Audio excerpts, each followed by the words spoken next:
أعوذ بالله من الشيطان الرجيم. بسم الله الرحمن الرحيم. واتبعوا ما تتلو الشياطين على ملك سليمان وما كفر سليمان ولكن الشياطين كفروا يعلمون الناس السحر وما أنزل على الملكين ببابل هاروت وماروت وما يعلمان من أحد حتى يقولا إنما نحن فتنة فلا تكفر ويتعلمون منهما ما يفرقون به بين المرء وزوجه وما هم بضارين به من أحد إلا بإذن الله ويتعلمون ما يضرهم ولا ينفعهم وَلَقَدْ عَلِمُوا لَمَنِ اشْتَرَاهُ مَا لَهُ فِي الْآخِرَةِ مِنْ خَلَاقٍ وَلَبِئْسَ مَا شَرَوْا بِهِ أَنفُسَهُمْ لَوْ كَانُوا يَعْلَمُونَ وَلَوْ أَنَّهُمْ آمَنُوا وَاتَّقَوْا لَمَثُوبَةٌ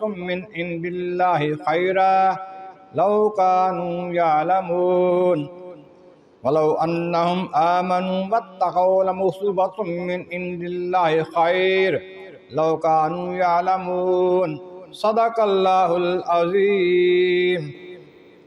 حمد و ثناء رب کریم اور درود و سلام بر سید خیر الانام کے بعد سورۃ البقرہ کی آیت نمبر 102 اور 103 تلاوت کی گئی ہیں، جو پہلے پارے کے 12ویں رکوع میں ہے۔ اس سے پہلی آیتوں میں بتایا گیا کہ یہود و نصارہ کے پاس جو علم تھا اس پر عمل نہ کرتے، عہد معاہدے اللہ تعالیٰ کے ساتھ اور ان پورے نہ کرتے۔ جب ان کے پاس رسول کریم آتے ہیں اور ان کی تصدیق کرتے ہیں، ان کے پاس پہلے علم ہے، کتاب ہے، نبی کے فرمان ہے، ان کی تصدیق بھی کرتے ہیں، پھر بھی وہ ان چیزوں کو، کتاب کو پیچھے ڈال دیتے ہیں، پر عمل نہیں کرتے، تو ایسے جیسے وہ جانتے ہی نہیں ہیں۔ پیروی کس کی کرتے رہے یہودی؟ یہ ہیں وَاتَّبَعُوا مَا تَتْلُو الشَّيَاطِينُ عَلَىٰ مُلْكِ سُلَيْمَانَ۔ سلیمان علیہ السلام کے زمانہ میں، ان کی حکومت میں جو شیطان پڑھتے تھے، یہ اس کی پیروی کرتے رہے یہودی، اور کہتے تھے کہ سلیمان علیہ السلام جو جادو کرتے تھے۔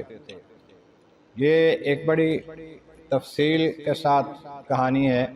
سلیمان علیہ السلام کا دور میں جو جادوگر تھے، جادو کرتے یا کاہن جو کچھ کرتے، آپ نے ان سب کے علوم کو لے کر اپنے کرسی کے نیچے دفن کر دیا تھا۔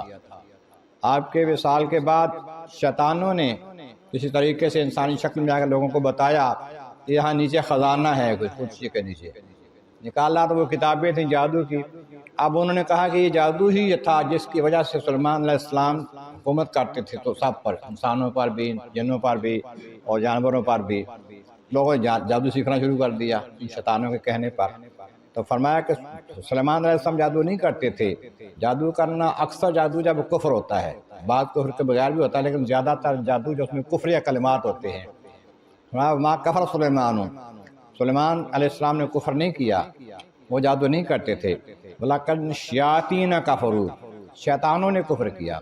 اور يُعَلِّمُونَ النَّاسَ السِّحْرَ، لوگوں کو جادو سکھاتے تھے شیطان۔ اور پھر 2 فرشتے اللہ نے بھیجے تھے آزمائش کے لیے، امتحان کے لیے۔ ان فرشتوں کا بھی امتحان ہوا، اس کے لیے لوگوں کا بھی اس کے ساتھ امتحان ہوا۔ انزل الملکین، 2 فرشتوں پر جو علم اتارا تھا نا جادو کا امتحان کے لیے، بابل ہاروت اور ماروت، ہاروت اور ماروت فرشتے تھے دونوں، اور بابل کے جگہ شہر تھی، وہاں ان کو اتارا تھا۔ پھر ان فرشتوں سے بھی برائی سرزد ہوئی، جب ان کو اختیار دیا گیا انسانی شکل میں جب آئے، تو ان کو پھر قید کر دیا گیا۔ توبہ ان کی قبول ہوئی، لیکن ایک کنویں میں قید کر دیا۔ اب کنویں میں ان کے پاس لوگ جاتے جادو سیکھنے کے لیے، تو کہتے وَمَا يُعَلِّمَانِ مِنْ أَحَدٍ حَتَّىٰ يَقُولَا، کسی کو سکھاتے نہیں بلکہ پہلے یہ کہتے تھے إِنَّمَا نَحْنُ فِتْنَةٌ، ہم تو فتنہ ہیں، آزمائش ہیں، فَلَا تَكْفُرْ، تم کفر نہ کرو، نہ سیکھو ہمارے سے جادو۔ 7 بار یہ بات کہتے، لیکن لوگ نہیں، ہم سیکھنا ہے جی۔ يَتَعَلَّمُونَ مِنْهُمَا، یہ لوگ ان سے سیکھتے، یا ما یفرقون بہ بین المرء وزوجہ، وہ سیکھتے علم جادو کا جو لوگوں کے عورتوں اور مردوں میں افتراق پیدا کرتے، میاں بیوی میں اختلاف پیدا کرتے، جھگڑے پیدا کرتا، وہ علم سیکھتے تھے، جادو یہی کرتا تھا۔ ما بضارین بہ من احد الا باذن اللہ۔ ہاں ایک بات یہ ہے اللہ تعالیٰ کے اذن کے بغیر کوئی بھی کسی کو تکلیف نہیں دے سکتا، کوئی عمل کسی کو نقصان نہیں دے سکتا۔ اس کا اذن تو ہوتا ہے، اجازت ہوتی ہے، لیکن اس پہ رضا نہیں ہوتی اس کی، کسی کو تکلیف دے راضی نہیں ہوتا اللہ اس سے۔ جیسے اللہ کے سوا کوئی موت تو نہیں دیتا، کسی کو کوئی قتل کر دے اللہ اس سے راضی نہیں ہوگا، موت اللہ کے حکم سے ہی آنی ہے، اس کا سبب بندہ بن گیا، وہ جو ہے وہ ملزم ہو گیا۔ وہ کہتے کہ ایسا نہ کرو، پھر وہ ایسا علم سکھاتے جو آپس میں لڑائیاں ڈالنے والا ہے۔ تو اللہ تعالیٰ جل شانہ کے اذن سے ہی ہوتا تھا، لیکن اللہ کی طرف سے آزمائش تھی۔ یتعلمون ما یضرہم ولا ینفعہم، فرمایا اللہ تعالیٰ نے کہ وہ پھر سیکھتے لوگوں ان سے جادو جو ان کو نقصان ہی دینے والا تھا، نفع نہیں دینے والا تھا۔ نفع کوئی نہیں جادو کا ہوتا، نقصان ہے سیکھنے والے کا بھی کرنے والے کا بھی۔ وَلَقَدْ عَلِمُوا لَمَنِ اشْتَرَاهُ مَا لَهُ فِي الْآخِرَةِ، وہ جانتے ہیں لوگ، انہوں نے پتہ تھا ان کو کہ ہم یہ سیکھ رہے ہیں اور کر رہے ہیں جادو، یہ آخرت میں ہمیں کوئی فائدہ نہیں دے گا، اس کا کوئی فائدہ آخرت میں ذرا بھی نہیں ہونا، نقصان ہی ہونا ہے۔ لَبِئْسَ مَا شَرَوْا بِهِ أَنفُسَهُمْ، یہ اپنی جان وہ جو ہے وہ ملزم ہو گیا۔ وہ کہتے کہ ایسا نہ کرو، پھر وہ ایسا علم سکھاتے جو آپس میں لڑائیاں ڈالنے والا ہے۔ تو اللہ تعالیٰ جل شانہ کے اذن سے ہی ہوتا تھا، لیکن اللہ کی طرف سے آزمائش تھی۔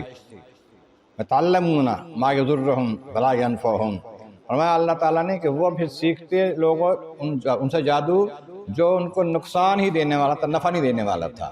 نفع کوئی نہیں جادو کا ہوتا، نقصان ہے سیکھنے والے کا بھی کرنے والے کا بھی۔ وَلَقَدْ عَلِمُوا لَمَنِ اشْتَرَاهُ مَا لَهُ فِي الْآخِرَةِ، وہ جانتے ہیں لوگ، انہوں نے پتہ تھا ان کو کہ ہم یہ سیکھ رہے ہیں اور کر رہے ہیں جادو، یہ آخرت میں ہمیں کوئی فائدہ نہیں دے گا، اس کا کوئی فائدہ آخرت میں ذرا بھی نہیں ہونا، نقصان ہی ہونا ہے۔ لَبِئْسَ مَا شَرَوْا بِهِ أَنفُسَهُمْ، یہ اپنی جان وہ جو ہے وہ ملزم ہو گیا۔ وہ کہتے کہ ایسا نہ کرو، پھر وہ ایسا علم سکھاتے جو آپس میں لڑائیاں ڈالنے والا ہے۔ تو اللہ تعالیٰ جل